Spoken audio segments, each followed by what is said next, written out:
Et donc on va faire la deuxième partie des vérifications de la 500 CB. Donc on va commencer par le moteur. Donc le moteur, je mets mon moteur en marche et je vérifie l'extinction des témoins d'alerte. Ensuite, je vais couper le moteur à l'aide du coupe-circuit. Mon coupe-circuit fonctionne. Commande d'embrayage et d'accélération. Donc la commande d'embrayage se situe ici. On va vérifier qu'il y a bien une garde de 5 mm.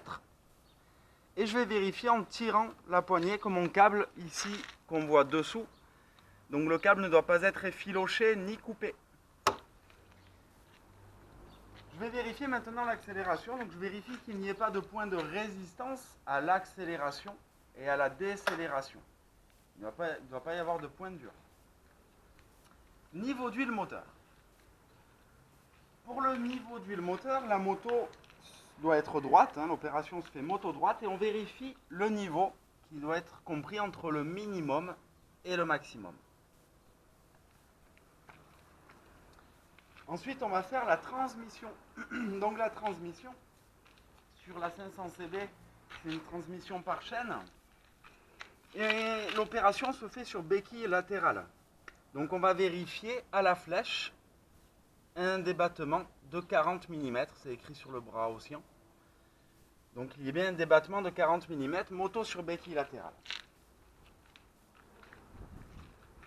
Maintenant, on va passer à l'éclairage avant.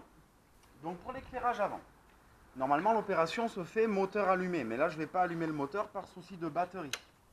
Donc je vais vérifier l'état, la propreté et le fonctionnement de mon feu de position.